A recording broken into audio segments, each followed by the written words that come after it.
Geek. Talking baseball every week. 'Cause the Gleeman and the Geek. And welcome to Gleeman and the Geek. The trade deadline season has begun. Yeah. Episode. He's John from Twins Daily. Still? Correct. I'm still at the Athletic. I'm Aaron. You are still there. We're going to talk. To hear. Yeah. They need me for the trade deadline. They couldn't, After that, who knows? After Tuesday, Touch and go about a month ago. Yeah, sure. Who knows? Let's see the New York Times cover the Minnesota Twins. We have a lot to talk about because the Twins have made their first, and I say first because I think there will be several, or let's say multiple. Several implies 3+. I don't want to really get out in front of my skis on this one, and that's why we're actually doing the free episode a little early today. Yeah, or this week. We're going to get this out, clear the books, get this out on Friday supper, so that once we get Friday night, you can listen to it Saturday or Thursday night. Friday morning, you can listen to it first thing, and then if any news breaks, we would encourage you to subscribe to the Patreon because we will be doing emergency podcasts with the cool emergency podcast music. Yeah, basically, like John said, we're going to talk about the Jorge Lopez for Dylan Floro trade, which happened about an hour after the final pitch yesterday. Yep. I had literally just started to drive home. When I got a text that said, funny. Hey, did you go back to the ballpark? No, because I was like, they were on the plane, right? They had gone to the there airport, was no way to talk to him, right? Yeah, okay. But we have been told, there's probably something coming. So we're going to break that down and then also look ahead what we expect because the deadline is August 1st, which is Tuesday afternoon. Basically, is the deadline. I do expect the Twins to be relatively active. I don't think.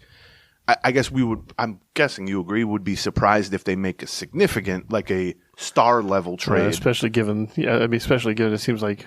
Well, yeah, I would be surprised. Yeah, I would have been surprised a week ago, and I'll be even more surprised now. But I do think they are looking to make multiple moves. The fact that they made one, kind of right before things kind of got rolling league wide. Although there were a couple trades yesterday too. Yeah. I think speaks to that, but. So we're going to break that down. But, yeah, like you said, after today, which is Thursday, we're recording this Thursday, 3:30, just in case you're listening to this and they made a trade at like 4:30. And like, why didn't they cover this? Anything now between this moment and next Friday, which is August, which 3 days after the trade deadline. We're going to be Patreon-wise, which means if you're a Patreon subscriber, first of all, thank you, you're going to get emergency shows. You're going to get trade deadline recap.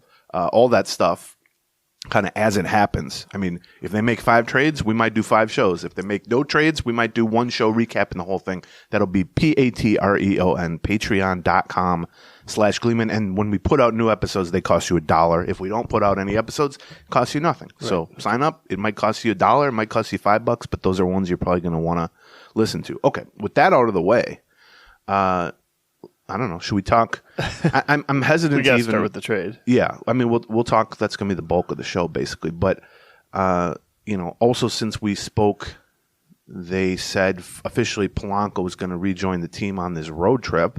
Yeah, which is interesting. They kind of rushed that significantly compared to we're going to give him. We kind of wondered about that. We speculated on that last Friday. That by the time they tend to say things about rehab assignments and then not do them. Which is, he aggravated his hamstring. So this time we're going to make sure he played 4 games and now they're calling him back up. My galaxy brain take on this is, what if they're shopping Polanco? And a new team wants to see him play a weekend before the trade deadline. That's just pure me trying to connect dots that probably don't exist. But it is odd. He played 3 games at third base, and now he's back playing third base. But we'll see how that goes.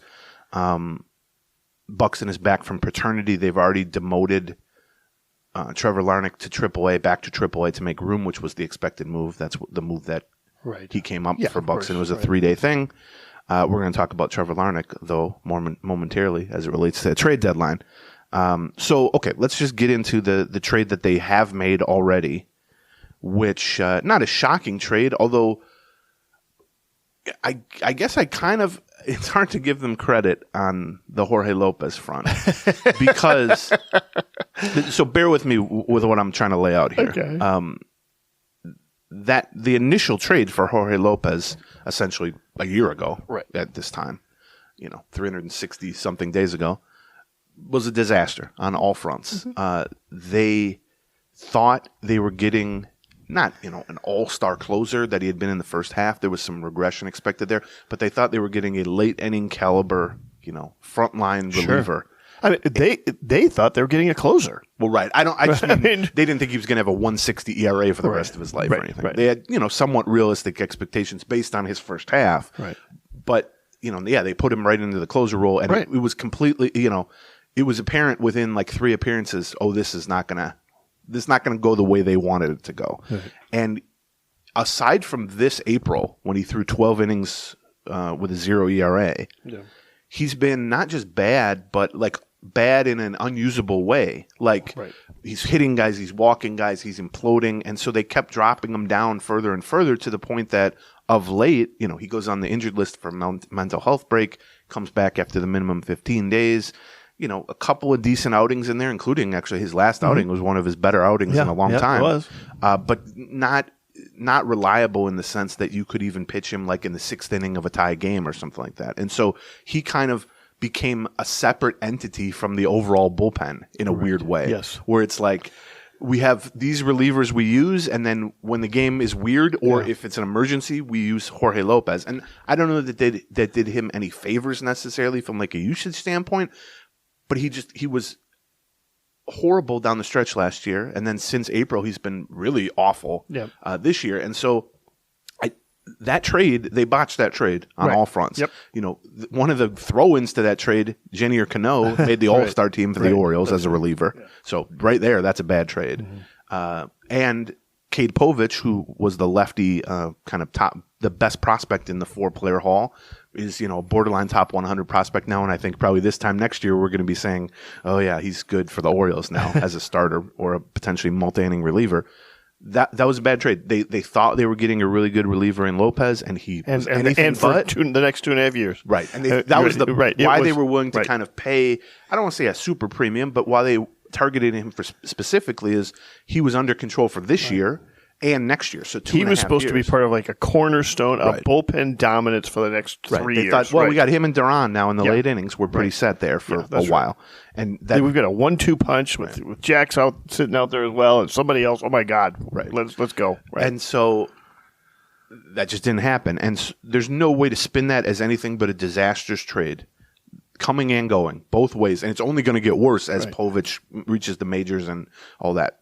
So with that said, though, you can only deal with what's in front of you today. Right.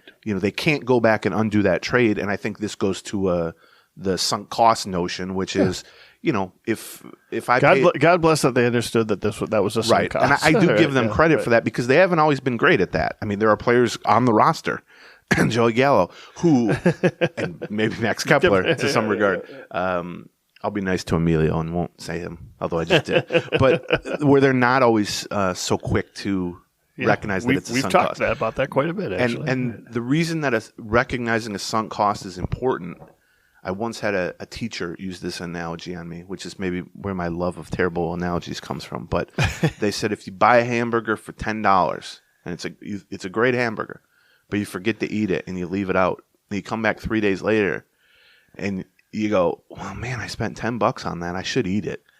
I should get the value from it, right? That's the worst thing you could do is eat it, because then you're just going to get worse. And that's kind of how I view Lopez, which is they could continue going down the same path with him, which they've tried to do now.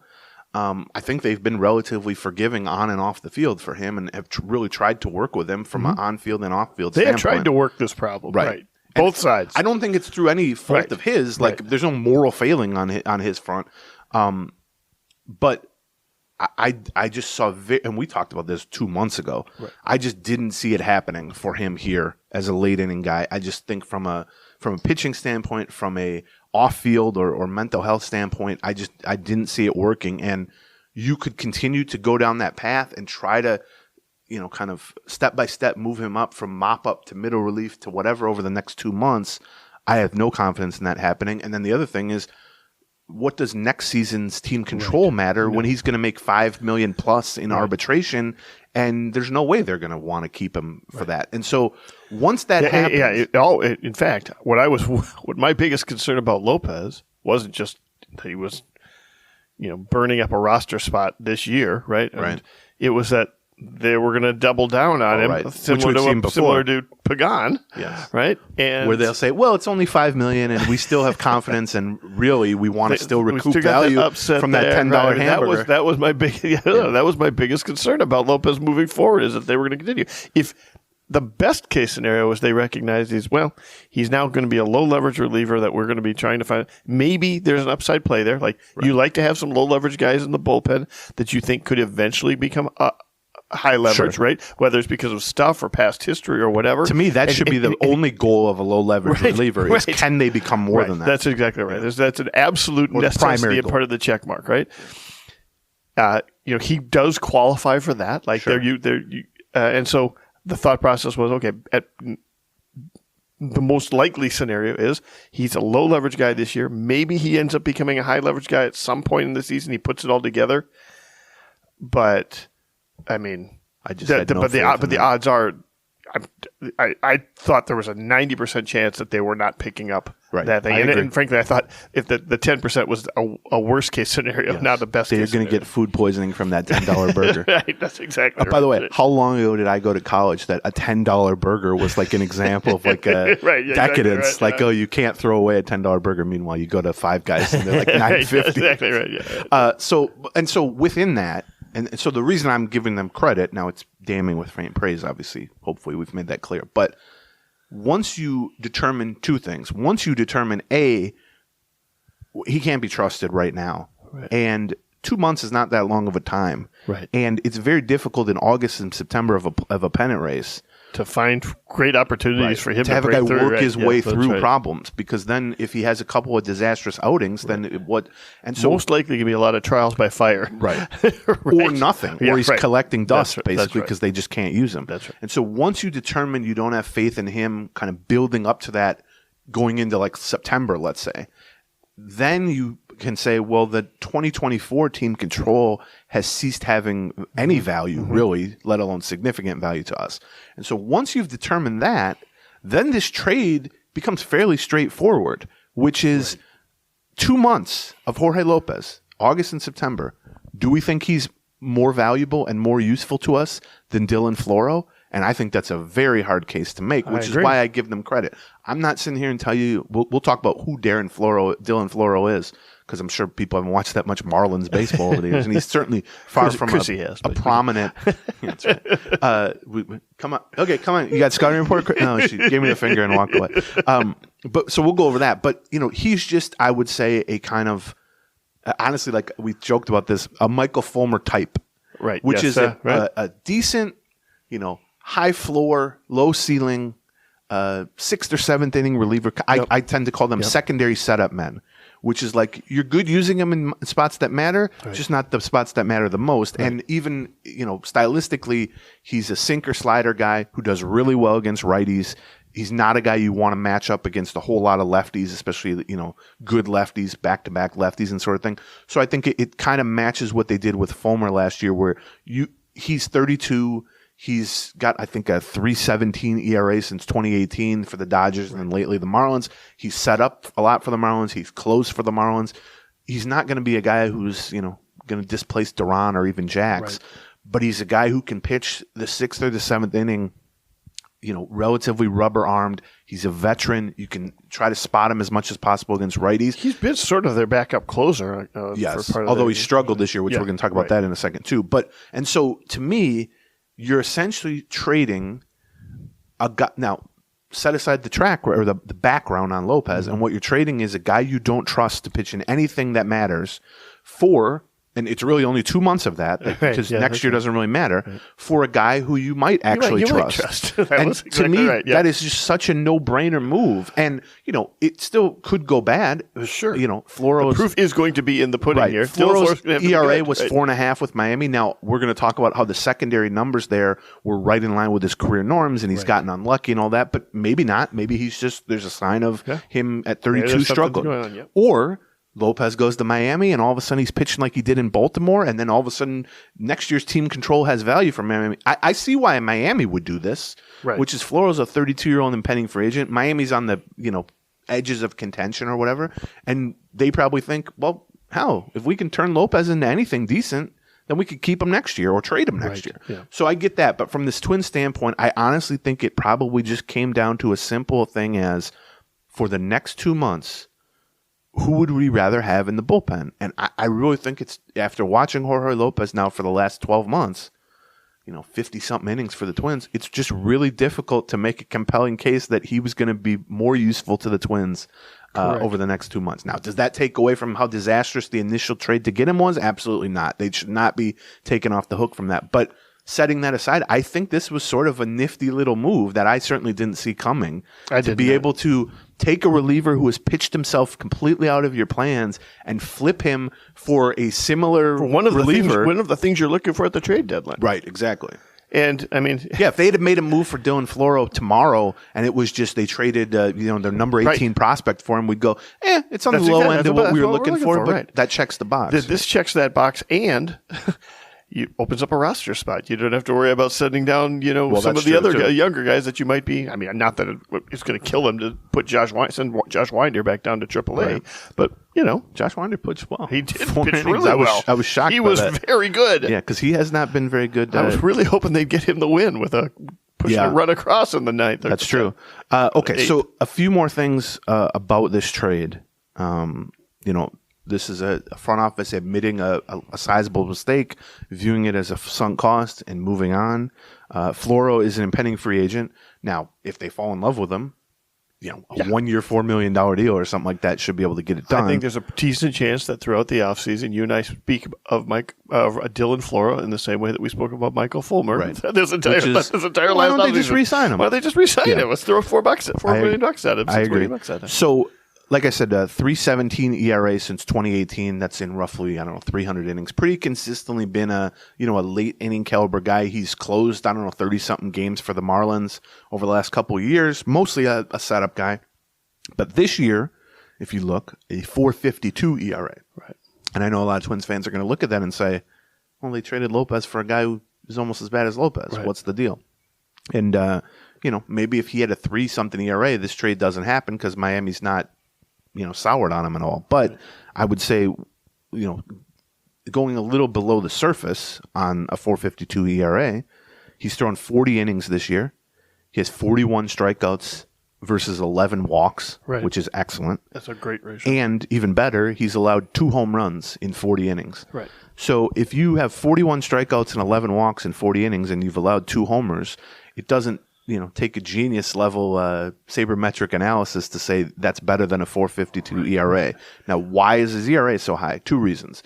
One, give him a lot more hits than in the past. Yes, a 3.96 batting average on balls in play, which can sometimes be a pitcher's fault, but is usually at least somewhat tied to luck. And it's 80 points worse than his career norms. Yeah. It's almost 100. That's what you really like to take a look at is what was he done every other year before this? Why is he suddenly giving up a bunch of hits this year? Exactly. Especially with Luis Suarez in the infield.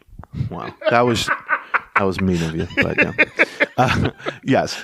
And so if you kind of normalize the rest of his numbers, and then also a huge percentage of the runners he's bequeathed to others have been allowed to score as inherited runners, something like 40% or something like that. So you should be around 75% not scoring. Sure. 25%. Sure. So that's 3 or 4 other runs. And I'm not here to tell you he's pitching the best baseball of his life, although I will say 3.37 expected ERA, 3.17 xFIP, which is expected fielding. Yeah. Those are right in line with not only his career numbers, which are low 3 ERA type of guy, but right in line with a 7th or 8th inning setup man that you would want to do. Right. The key for him and the reason if this is going to work out well for the Twins, the thing that's really going to come to the forefront for him is throws a 92 to 94 mile an hour fastball, but the sinker is really what he gets a lot of ground balls with the sinker, especially against righties, and then he uses a slider to miss some bats against righties.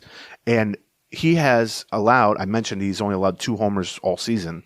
He has tied for the lowest home run rate, which is homers per 9 innings, among all active major league pitchers with 0.5 home runs per 9 innings, which is phenomenal. And that is maybe the most important skill other than strikeouts for a late inning reliever, or really just any pitcher. Last reliever I remember that the Twins acquired like that was, Jorge Lopez last year. Yeah. Well, yeah. Yeah.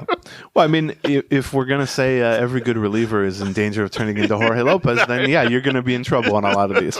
True. Yeah. So the Jorge Lopez certainly did not have a career track record. No, he had just done that for about 3 months. Absolutely correct. You're right. But to be pitching in a prominent late inning role for now 5 or 6 seasons and have literally the lowest rate of allowing home runs is hugely valuable. Now, that's a common reliever type, which is sinkers and sliders from a righty to a righty, and he's deaf on righties. I mean, righties are going to have a very low slugging percentage against him, and he does a pretty decent job throwing strikes, especially against righties. Versus lefties. Against lefties, he tries to mix in more fastballs versus sinkers. Yep.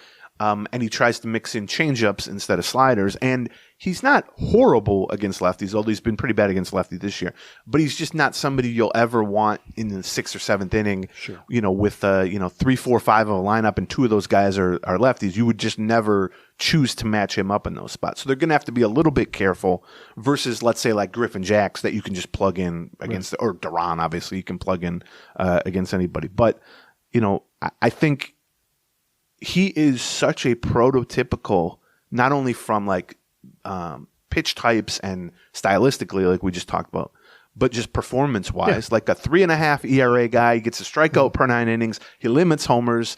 Just a prototypical secondary setup man. And this is not something that you should be throwing a parade for acquiring, but to turn something or to turn nothing, basically from a bullpen standpoint, into something is, I think, some pretty nifty business, at least at the start of the next 5 days, where you're kind of expecting or at least hoping that there's going to be more of this type of move. Like we said, it also checks off one of the boxes they already had sitting out there open. I mean, you could have actually I think we could have easily also been talking about Jorge Lopez being traded away for a prospect or something. Like they just needed to move on and get something back of some value from some organization regarding it. So that you don't end up, by the way, just releasing him in November. And then that's just a complete admittance that things went poorly or that it was a mistake. And I think after we do a couple sponsors here, when we talk about what might be coming up, I wouldn't be shocked if they try to do something similar. Like, let's trade something that we just have to get off the roster. We had talked about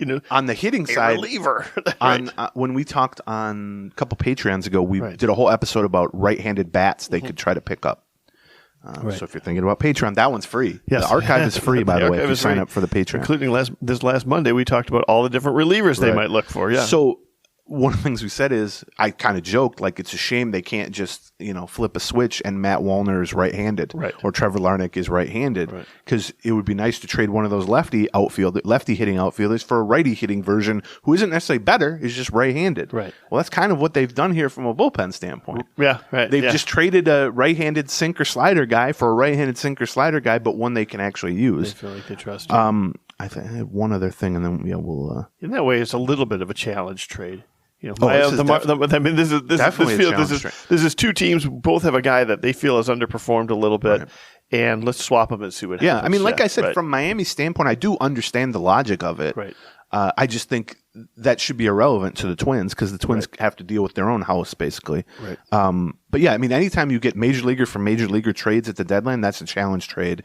You then take it a step further, and it's right-handed reliever for right-handed reliever. And both have struggled this year. Like, is that sort of a prospect for these guys are too similar for this not to be a challenge trade. I agree. And I think this shouldn't preclude them, and I don't think it will, from trying to acquire another Floro or better reliever. I agree. But it does, and they do like to do this, it sets a kind of floor so that if they don't do that, they've at least changed the bullpen in a positive way somehow. Right. It maybe takes away some of the leverage where teams know they're just desperate.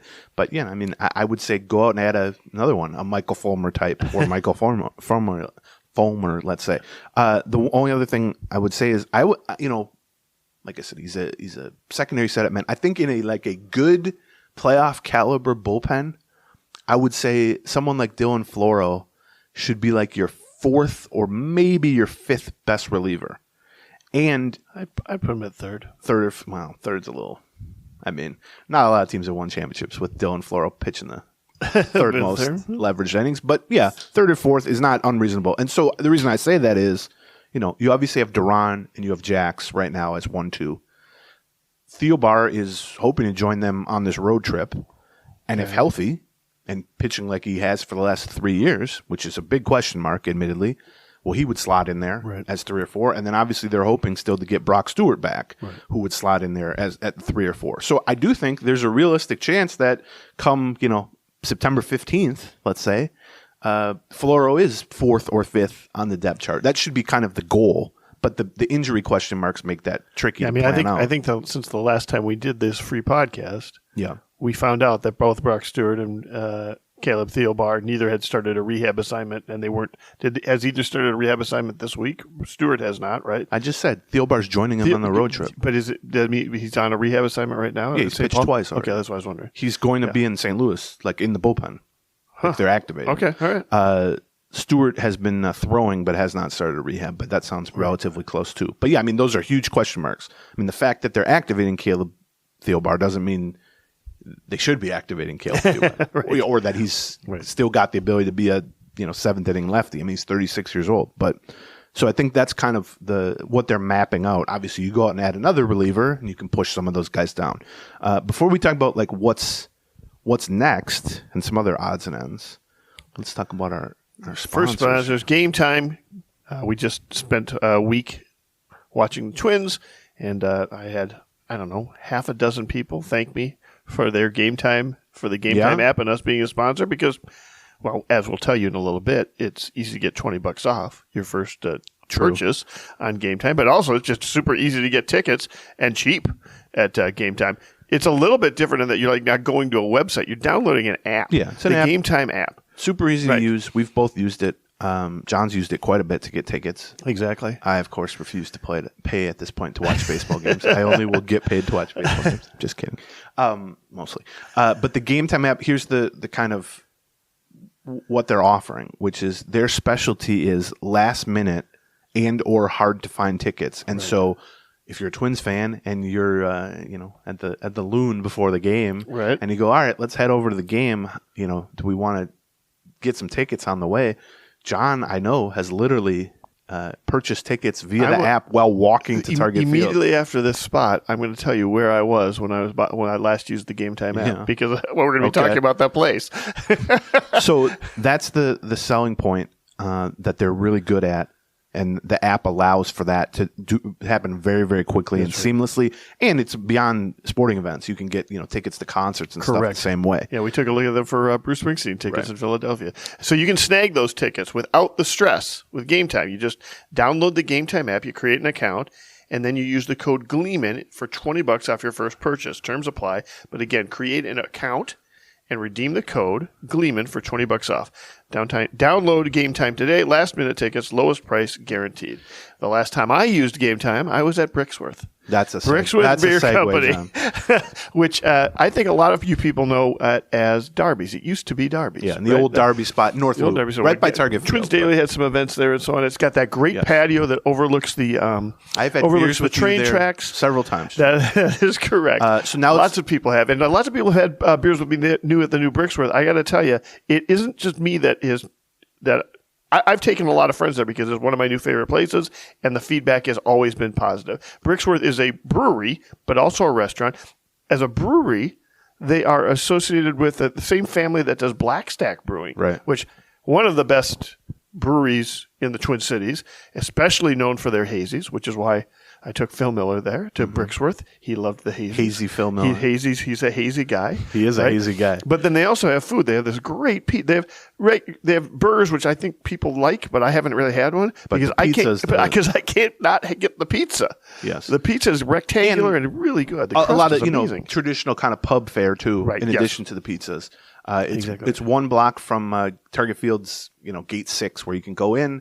Right, like where the North Star line is, basically. That's right. It's just a block away. Just Google Brixworth and follow the signs. They got a good patio. That's right. beer, pizza, burgers, patio, right adjacent to Target Field. You don't want to be doing you may run into John Bonus there. You never know. A downside. I've listed several upsides. There's always a downside. Pre-gaming or post-gaming. Yeah. Bricksworth. That's BRICKSWORTH. That was great spelling, John. Pretty good. Congratulations on that. Okay. I like that idea for an ad. Here's 10 good things about it. One downside. John might be there. It's like, okay, well, what are you going to do about that? I will probably be on the patio. Okay. So in terms of what's next after swinging this trade, I think, like we said, this should not and won't preclude them from going after another reliever, although I do wonder if this makes that, let's say, next reliever more likely to potentially be a lefty. I wonder although the fact that Thielbar is about to rejoin the bullpen might be that one of the reasons they're kind of rushing him back is they want to get some sense of what he's like prior to August 1st. Now, they could also have Thielbar rejoin the bullpen and have maybe soured on Giovanni Moran and add a reliever to slot between Thielbar and Giovanni Moran on the depth chart. You could keep all three, but I just mean in terms of higher leverage, I think Giovanni Moran has struggled enough that it's tough. I'm not saying ever. But I'm just saying right now, over the next 2 months, because the thing that happens... We were really looking for him taking I think he was one of our sleeper picks at the beginning of the year. He's had his moments this year, for sure. He hasn't been horrible, but he just... April and May looked like he was kind of trending upward, and he actually initially downward. Did a pretty good job as the lone lefty when Thielbar first went down. Yeah. But that's been a lot of stress to kind of carry now for a couple months, and I think it kind of undid him a little bit. But I think... you could carry three lefty relievers potentially, but to me, if Thielbar is a question mark and Moran is definitely a question mark, what you really don't want to be left with is no dependable lefty relievers down the stretch, and certainly for a playoff series. Right. And this is kind of something that we've talked about as it relates to... I did notice that they had Brent Hedrick up for a few weeks just to see. He wasn't really in that left-handed relief role, but I wondered. This is called a non sequitur. You're just trying some stuff. You think Brent Hedrick's going to get you big outs in the playoffs out as a lefty? I just think I don't know what. No, I don't think he's going to be the left-handed setup guy. No, but I think I don't think Moran is that either. Well, okay, but we can. Yeah, I don't think Ron Vallone's going to make a comeback either. Brent Hedrick gave up 3 homers yesterday in 3 innings at AAA. By the way, this is John. I did not know that. Okay, but so we've talked about this as it relates to the outfield depth, which is depth is really important in a 6-month season, but it's less important when you're 4 months into that 6-month season, because what then becomes important, particularly as you get into September and they hope October, is what is the actual functionality of this roster. Not just what do we have stashed at AAA, how is our bench, how many relievers do we have that we can option up and down, all that stuff. It's what do we do if some really good lefty is up? Right. And it's, the 7th inning of a 3-3 game on September 15th. Right. Who's going to be called in from the bullpen to get that lefty out? And it's great to have Moran as depth, and even as a long-term piece, I still have some faith in him. But you're going to need to have someone that you can rely on, and Floro is certainly not going to be that guy for lefty outs. I think to have Duran, Jax, Floro, and maybe Balazovic or Pagan against righties, you're in pretty good shape there. You could always improve, obviously, but they just are so limited. Now, some of those guys are decent against lefties, so I'm not saying it's a huge weakness. Duran is not scared of lefties, obviously, and Jax is quite good against lefties too. But you would like to be able to, if you're facing Jordan Alvarez or somebody like that, to actually bring in a great lefty reliever. And so, we've talked trying about to piece together the 6th, 7th, 8th, 6th and 7th innings to get to your 8th and 9th guys, and you run into a area where they've got 3 lefties lined up versus out of 4 spots or something, you just as soon have the lefty come in there. And it's one thing to say to map out a season's worth of bullpen usage, and you can kind of say, well, these guys are in roles, but a lot of days this guy's been used, and then that guy. But once you get certainly into the playoffs, well, you're only using 4 relievers at that point. And so it becomes essential that those guys have very specific ability to do the things that you need done. If you have 1,000 good right-handed relievers, that's great during the regular season. But if you're facing a lineup that has 6 good lefties or switch hitters in it, well, then you're just kind of out of luck at that point. So I think as the calendar switches to, from July to August, the emphasis becomes less on depth, more on quality, but even within the quality, more on like the actual utility of these guys, like the actual matchups and the actual, how do we envision this guy helping us in September and October? And in some cases, guys who have been solidly valuable during the regular season, you know, guys who are going to pitch 60 innings for you or have 400 at-bats for you, they have no value whatsoever in October, not because they're like unplayable, but just because the kind of the day-to-day nature of baseball goes out the window at that point. And it's just like, is this guy the best matchup for this spot? And often the depth pieces are not. And so that's why I still think adding one more reliever and certainly adding a right-handed bat would probably be the priority, which we talked to Falvey on what the hell day after the Walker Jenkins press conference after he signed. I pulled him aside and said, we're going to ask you trade deadline questions now. And he goes, all right. Okay.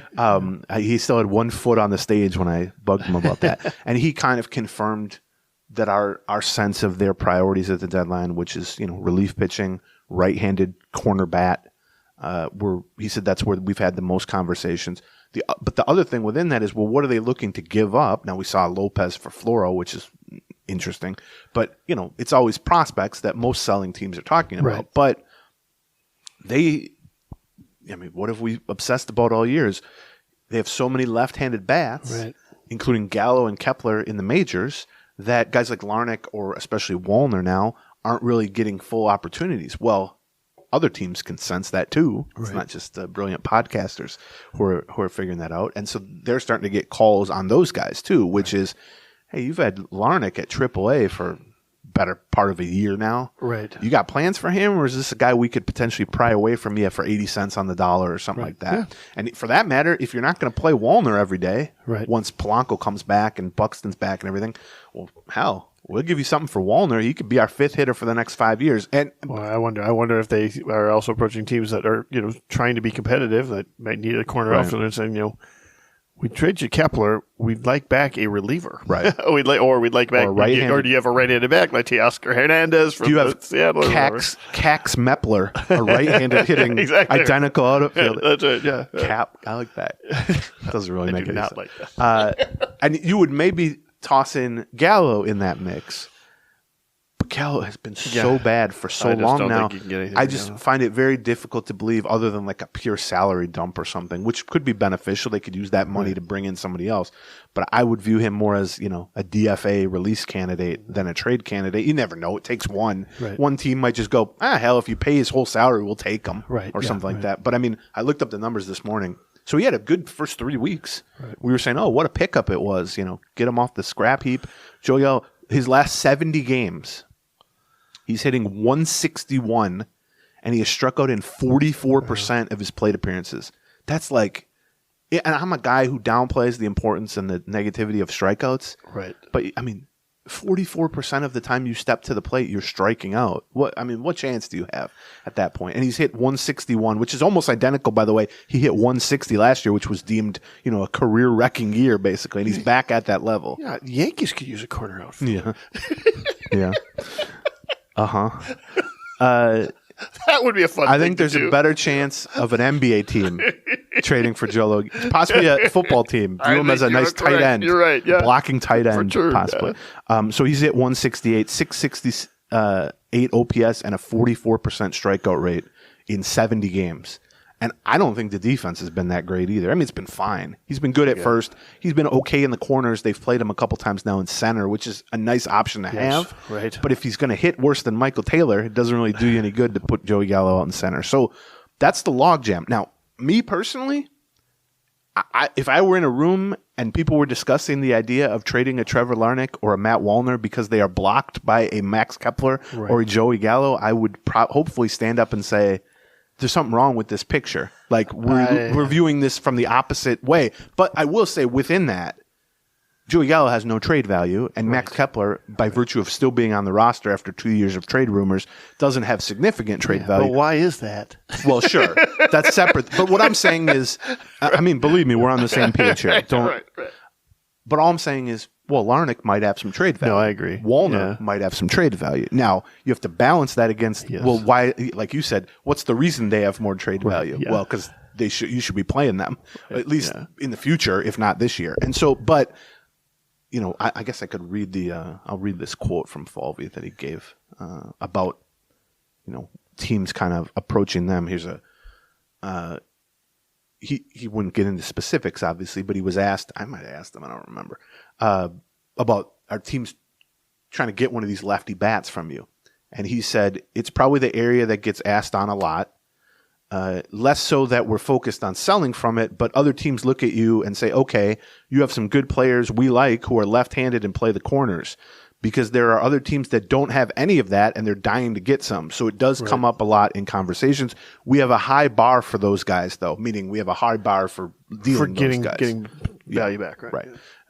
Obviously you do, because Max Kepler's still on this team. Right. But I think, look, if they could get something for Joey Gallo, I'd have done that yesterday. Of course. And if they could get something for Max Kepler, I'd have done that 18 months ago. So don't get me wrong there. But I think Larnach strikes me as the middle ground where he still has trade value, but to me at least, I would be much more likely to commit to Wallner as that sort of player type long term with the Twins, as kind of a left field, right field, slugging, left-handed hitter. I think he has more upside. I think he's proven more in the minors and even in the short stint in the majors. I still think Larnach has a chance to be a decent player, but it just hasn't happened yet. And even if you look at his minor league numbers, they haven't been particularly great at AAA. And so Larnach's also 26. And, he's a former first-round pick, but he's played almost 200 games for the Twins with a subpar OPS and all that. If there are teams out there, and it's not, you're going to be selling low on him, obviously. Yeah. But if there are teams out there that still like him as an everyday corner outfielder and still look at him and say he could be in the middle of our lineup for the next 4 or 5 years, that type of value, then I think I would be very open to trading him sort of separate from my thoughts on Gallo and Kepler. The Twins don't have a real deep farm system anymore, aren't ranked very high, let's say, in terms of prospect lists. But they still do have some players like Larnach that are no longer quote-unquote prospects, don't fall into that prospect definition, but they're young, potentially under team control for a long time, still have some high upside or something. Miranda, Royce, Kirilloff, those guys all fit that description. Julian, all fit this year, I think even those guys even become a little bit more intriguing or a little bit more valuable because you have so many of the teams with decent players available are teams that want to compete next year. That they were surprised they didn't compete this year. The Padres and the Cardinals and the Mets, all of those teams are not looking to be trading. They're not tearing down the organization trying to get a low A prospect or they're looking for a triple A guy that can jump in and handle left field for the next 3 to 4 years. They're not a traditional seller in the sense that they're just trying to maximize value, even if it's down the road value. If you're St. Louis, now they don't really need an outfielder, but the Mets, the Padres, teams like that are saying, well, we're going to sell some impending free agents, but we're not tearing this thing down to the studs. We actually want to compete next year. The White Sox, for that matter, just said that, or have given indications of that we're not trading away Tim Anderson, we're not trading away guys under control. So someone like Larnach, who could step right into your major league lineup. I mean, he's been in the major league lineup for better part of the past 3 years, or part of the similar to like Steer with the Reds. Right. You know what I mean? Well, he hadn't even debuted, but similar in terms of he can plug him right in. I think there is some value there, and would I be looking to unload Trevor Larnach? No, absolutely not. But if someone wants to value him at a reasonable level and looks at him as someone they like in their lineup immediately, well, that's just not the role that's available to him, for better or worse, with the Twins. Now, you can argue about whether it should be, but that's just the reality they've put themselves in. And so, to me, when you have Wallner also in a similar spot, it would be logical, at least, to shop Larnach, get something for him, whether it's a right-handed bat, whether it's a reliever, whether it's whatever it is, package him for something bigger, and then say, well, we still have Wallner. And we still have Kepler and Gallo. Whatever. I mean, Kepler's played great for the last month, so I'm not trying to, unnecessarily crap on him. But that, to me, is why, what's next? I wouldn't be surprised if they're going to trade a left-handed outfielder, whether for a reliever, whether for a different type of outfielder, whether just for prospects to kind of clear the logjam a little bit. Because I do think, I joked after yesterday's game when Wallner hit 2 homers, and right now is in flux roster-wise because he's seemingly the move to send down when Polanco is activated, which is about to happen tomorrow. Yeah. And it's like, well, remember the last time Wallner got sent down, he had gotten on base in 8 straight plate appearances. Now they're going to send him down after a 2-homer game. Like, this guy maximizes the fan frustration by having these monster games right before he's about to get sent down. It would be nice, though, to not send him down, to just go, why are we sending this guy back to AAA? Now, I personally would just DFA Gallo and give him that spot, but the Twins don't now seem inclined to do that. I mean, we'll see what happens tomorrow. Right. I think it's a hell of an off day timing-wise. Here's the thing: Trey Lardick doesn't actually open up a spot on the roster for Jorge Polanco, right? Kepler, getting a decent reliever or something for Kepler would. Right. Getting a right-handed bat for Kepler would. DFAing Gallo Larnick has already been optioned to AAA. He was optioned last night. Well, that's exactly right. Yeah, so, you're right about that. But I'm thinking more aspirationally that they'll find room for Wallner. That would be trickier with Larnick. Or if Wallner has truly passed up Larnick on kind of the pecking order, which I think he should have and will have, well, then the last thing you want to do is just have Larnick's value completely die on the vine there in St. Paul to the point that this offseason you're trying to trade him again, and teams are like, well, you didn't even call him up. Like, we'll get him for cheap at that point. Right. So I wouldn't be surprised by that. I mean, I hate to say this because I've become a pretty big supporter of Matt Wallner, which hopefully now people can see why I've been talking about this guy endlessly for the last 6 months or whatever. The guy can bang, like he can hit. They can't take him off the roster. I think they're going to, though, unless there's a trade. Like you said, what other move is there to make? Yeah, I mean, because the only other one I can think of is Willie Castro. And they're not sending down Willie Castro. because you don't have a center fielder. I mean, maybe Gallo. They would try to send down Carlos Correa at this point over Willie Castro. They're so in love with Willie. That's a joke, but they're so in love with Willie Castro. So that I think is the next step. I mean, it also could just be as simple as they're going to trade a prospect or two for an outfielder or a reliever. I'm not suggesting that major league for major league is the way this is necessarily headed, but I do think they're getting calls on left-handed hitting outfielders, and to me, I would much rather trade Larnick than Wallner. Now, that doesn't mean they won't trade Wallner, which would be upsetting, but you would hope at least that they're driving a fairly hard bargain really good at that point. Because to me, if you trade away Larnick and or Wallner, and then you finish this season with Gallo and Kepler, and Gallo leaves as a free agent, and then Kepler's got an option, well, the last thing you want to be doing is block these guys for a whole season when they could have helped you, and then get to an offseason and go, well, now we don't even have any of this, so what are we doing? So that, I think, would probably be the next step. What about if they send down Josh Winder? Yeah, they carry 12 guys on the... That's also something I would do. Yeah, Not because of Josh Winder, just because they don't need 13 pitchers for the next 72 hours after an off day. With, by the way, an off day after Monday, 3 more games. That's right. But I don't think they're going to do that. Although they might be forced to consider that just because being able to delay some of these decisions until after the trade deadline would have huge value, which is sort of why I'm surprised they're activating Polanco, because that forces them to make an extra roster decision, which is why, like I said, my galaxy brain thought was, why would they activate Polanco so quickly and right before the deadline? Maybe they're trying to showcase him. Now, again, that's just pure speculation. I don't even know if that makes much sense. But, okay, so before we finish up with some other notes, let's talk about our last sponsor here. Stamps.com. I've talked a lot of times. I hate the post office. I hate going to the post office. I avoid actively going to the post office. I have to occasionally go to the post office.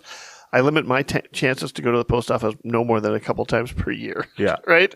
It reminds me of living in the Soviet Union, which is not something, something I want to... Without the vodka. Not something, exactly. Unless you smuggle it in. Right. Yeah, so I've used Stamps.com similarly, which is when I was sending out autographed copies of my book like 5 years ago.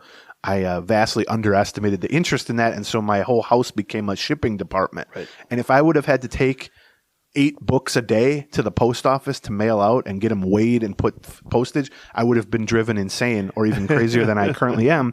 Instead, somebody was like, why don't you just try Stamps.com? And I'm telling you, I would say this to you if they were not a sponsor. It was so incredibly easy and easy to use. You can track then what you're shipping out, so you know when it's delivered. You get a barcode with a serial number for each thing. You can, by the way, we're about to tell you an offer that they'll send you something to weigh a little scale to use so that you can put the correct postage, so that you're not overpaying for postage just because you want to slap 10 stamps on when you only need 8 stamps or whatever. And so I really cannot vouch more for Stamps.com. Ease of use, and like John said, you can avoid the post office and you can avoid the hassle and get started with Stamps.com today. Just sign up with the promo code GEEK. Now, that's not the usual promo code we do. So sign up with the promo code GEEK for a special offer that includes a 4-week trial, plus free postage and a free digital scale. No long-term commitments or contracts. You just go to Stamps.com and you click the microphone at the top of the page and you enter the code GEEK. Okay.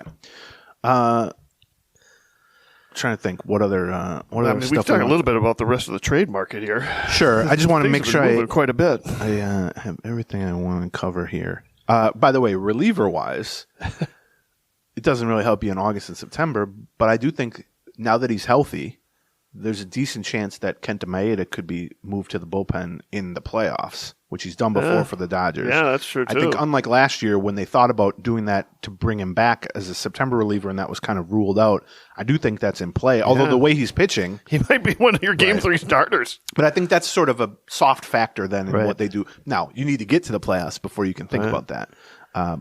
For that matter, someone like Louis Varland could be unleashed as a one-inning guy in the playoffs. Okay.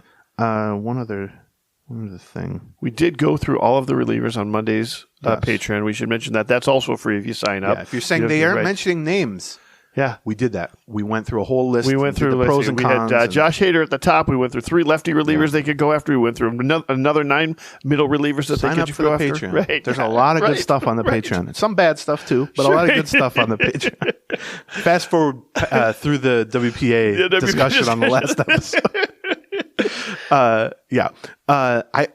One other thing that Falvey said when we talked to him the other day, which is sort of a cliche that many GMs in many sports have said in many seasons, but it was interesting to hear him say that nonetheless is, I don't see us making necessarily a trade for a player who's going to make a bigger impact than the 4 guys we're hoping to get back from the injured list, which is Jorge Polanco, who's already back now, Royce Lewis, who they're hoping to get back in 2 or 3 weeks, and then Brock Stewart and Caleb Thielbar. I mean, their odds of trading for a reliever who is better than a healthy Brock Stewart or Caleb Thielbar are pretty low, and their odds of trading for a hitter who's better than Jorge Polanco or Royce Lewis are really low. Right. Now, a right-handed hitter who's a better right-handed hitter than Jorge Polanco, or a right-handed outfielder, given that those guys aren't playing the outfield, that's a different story. But we did mention that repeatedly, so it made me think they're looking more for complementary pieces, which is kind of what we expected, but it was interesting. And then also, in terms of major leaguer for major leaguer, we just saw him do reliever for reliever. Right.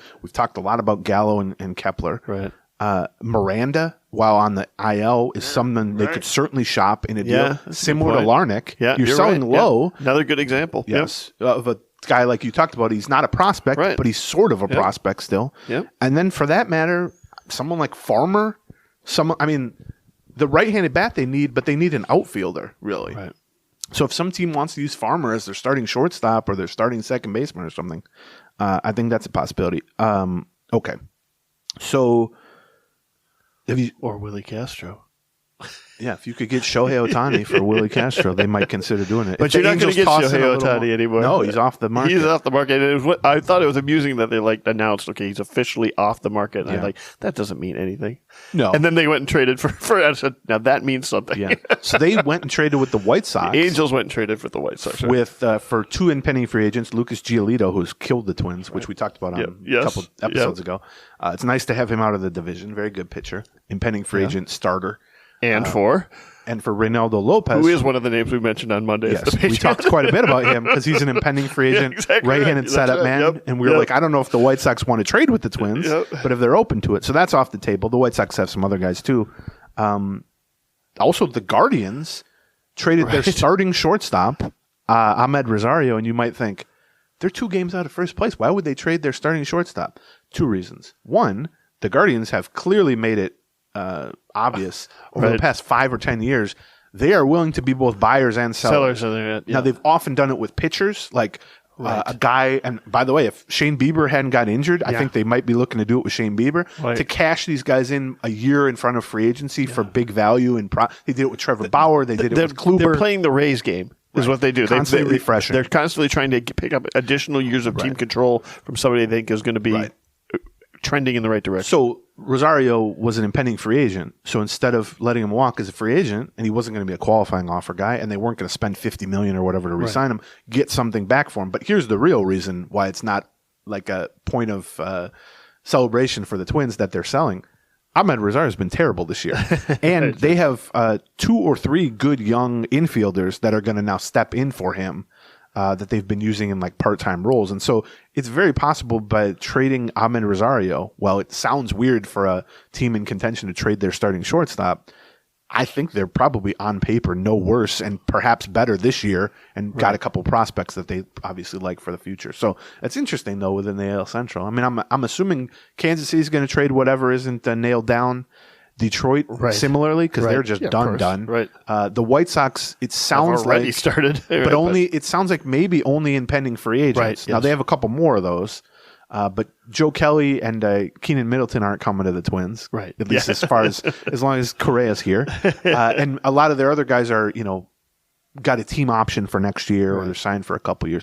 I actually think it's good news for the Twins long term if the White Sox take the approach of we want to be competitive next year, because they are inevitably going to have to rebuild.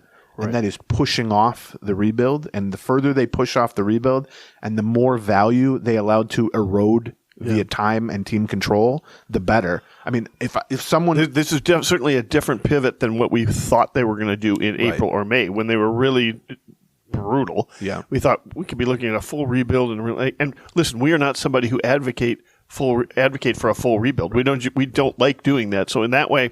I kind of admire the fact that they're going to try and reload and do it again. But yeah, it does. I don't think they're being realistic about what their 2024 team could look like. And so I think this time next year, they're going to be sitting here going, all right, well, that didn't work. Right. Now let's trade away these 6 guys. And those 6 guys are going to have even less value than they do now, which was beneficial to the Twins. Start with just having to replace Lucas Giolito in terms of, I mean, they already. Yeah, it's true. Okay, so I don't know. Mention Walker Jenkins signed. We talked more about that. The only real point I'll make on that is that he made me a fan immediately by referring to Betsy Helfand as ma'am, which sent her into a midlife crisis tailspin I immediately. love it so much, I think she's like 29. She's like, I'm not old enough for that, right? Right? And I'm like, I think it was just sort of a Southern way of showing respect. And she's like, I think he thinks I'm old or something. I wanted to be like, I don't even think he looked at you when you asked the question. He just heard it was a female-sounding voice. She immediately went out and bought a sports car. Yeah. She got a motorcycle from the place you got your motorcycle. Yeah, that'd be so great. She showed up the next day. Yeah, she's got a Rolex on. She's got hair plugs, mullet. Yeah. Hi, Betsy. Betsy loves when we talk about her because then her friends go, "They talked about you." Then she's got to go find what we said, and then she's like, "What the hell were you guys?" I'll try and make a note here. 57-minute mark. Yeah. Okay. So yeah, Walker Jenkins likely. I asked about this. He's headed after signing. Under the wire, he's headed to their complex in Florida. He'll do some just working out with them for a few days probably. It sounds like relatively soon. Now that could be a week or two, but relatively soon he's going to join the Florida Complex League, which is the lowest level of American minor leagues. Right. Rookie ball, just drafted guys. And in fact, a couple of the other guys who were just drafted actually made their debut this morning in games there. So I would expect him to be in the middle of that lineup, certainly in August and play, I don't know, 30 games or something, 20 games or something maybe, hopefully. So you can at least get a kind of taste of what type of player he is. Do the old lemon test that I talked about on the podcast, which is 1% of the time, a guy you draft 5th just can't hit. Yes. Keone Cavaco, let's say. And so you need to find that out. I don't think that's going to be the case here, but you never know. Sometimes you start the car up and you drive it off the dealership lot, and it breaks down at the first stop sign you get to, and that's just something that happens. So the only other thing to talk about, and then we can be done here and just kind of wait by the bat phone for any trades. For any additional trades happen. Yeah, that's right. Try to keep it to single-digit beers for the next few days, John. I know that's going to be difficult. See how that goes. I'm certainly not saying under 5. But going out tonight to watch to a local brewery that is having Shakespeare Shakespeare? What does that mean? It means they do a Shakespeare play outside at a local brewery. Here's where my fat boy brain went to. Ooh, shakes made out of beer? Well, that could be good. They do that at Fort Myers at Hammond Stadium. They got the beer milkshakes there. That's true, yeah. Very good. That's where my brain... The chocolate one's good. Not from literature, but from calories is where my brain goes to immediately. So, yeah, if you see a trade, we're going to be having an emergency podcast for the Patreons, commercial-free, exclusively for Patreon, Patreon, patreon.com/Gleeman. Just the last little note to finish up here. We don't have to obsess about the back-to-back bad losses to Seattle. Although, man, can this team not handle any prosperity. This team cannot handle any success, even an ounce of it. Just, you're on a good stretch. That was tough. All you got to do is win one of those last two. You get an off day. You go to Kansas City. You got the trade deadline. You're feeling good. You just got to lay back-to-back eggs against Seattle and just ruin all the vibes. That Tuesday night game just... Yeah, that was bad. A tough I one. put my head down to right. And I looked up, and Pagan gave up the game-tying homer, and I was just like, what? And then it got worse, obviously, with Ortega. But let's see. I had one other... Oh, just about the rotation. I mean, we kind of hit on this a little bit, but the rotation is suddenly not looking capable of carrying them to the extent that they did in the first half. Now, that's okay, somewhat, because the lineup has done its part more. Those three lefties have really been amazing. And just in general, I think the quality of at-bats have been better. The strikeouts aren't any lower, but as we've talked about, that's not a one-for-one link between strikeouts and quality of an offense. But yes, inserting all these young guys, Julian and Kirilloff and Wallner, and Lewis before he got hurt. How good would Buxton his good right-handed bat look in the middle of those three right now? How about Correa doing right. something other than what he's doing at this point? But I'm not saying that the rotation's been bad. It's just sort of shifted in the way it's been good, like the people responsible, because Joe Ryan is really going through it. Yeah, he's given up, I think, 13 homers in his last 28 innings or something like that. His velocity's down a little. I think just the quality of his stuff is down a little. Maybe that's fatigue-based. Maybe there's some mechanical adjustments, which he's talked about. Basically, kind of started as soon as he did that long, complete game. Yeah, everybody likes the guy to stay in for 9 innings until he falls apart after that. Yeah.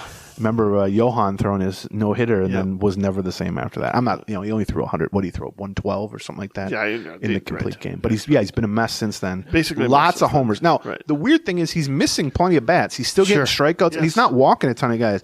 But he's just, any mistake he makes over the plate is getting hit very far. And that was kind of what we saw from him early in his career, was the home runs were the issue. And he kind of solved that to some extent by using the splitter, which induces ground balls. But it also feels a little bit like Target Field has just become a much more homer-friendly park suddenly in the middle of the summer than it was earlier on in the season. Maybe. It's been hot. So he has struggled, which is definitely an issue. Right. Sonny Gray has not been particularly sharp now for a couple months, which is an issue. And then Pablo Lopez has really gone up and down. His last start was solid, but really good. He hasn't put together the kind of month-long stretch that you would hope for since the first month. I actually thought he was... I mean, if they end up winning that game 7-2 or 6-2, which was what he left it through the seventh inning, he gave up a couple they were solo homers. Yeah, but I'm just saying he hasn't been sharp repeatedly, back to back to back, and all that. And yet, so those are three things they need to get right. And yet, we mentioned Maeda, who's been phenomenal since coming off the IL. They've had since he came off the IL. Has looked every bit like 2022 Maeda, which is a Cy Young caliber and not pitcher. just smoke and mirrors Maeda. It's been a lot of strikeouts. Yep. And then Bailey Ober has just been their most consistently good pitcher all season, which is remarkable because he started the season in the minors, which is amazing.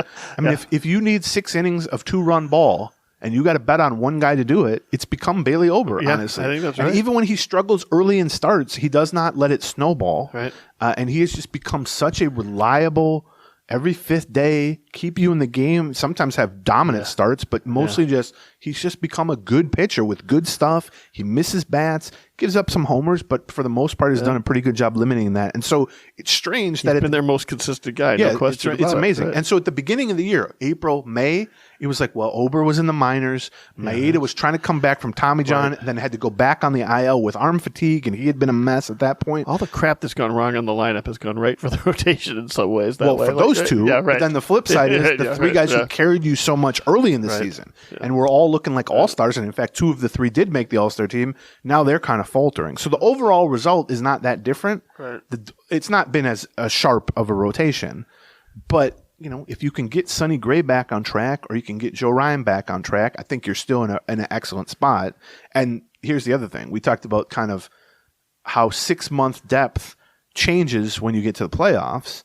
Well, you just need 3 starters in the playoffs, certainly in that opening round of the playoffs. And so when you got 5 and 3 of them are struggling or not been phenomenal, well, you just got to fix one of those guys and keep the other 2. Like they just need 3 of these 5 guys to be kind of on top of their games when the playoffs roll. I'll tell you, if it is this deep, they get to a 7-game series, they're going to have an advantage in the 4th game. Well, that's definitely true. Yeah. Right. And if you're able to move, let's say, Maeda to the bullpen, that's another potential advantage. I mean, there's other guys. I still think Pablo would be good in the bullpen too, but I don't know that they're considering that.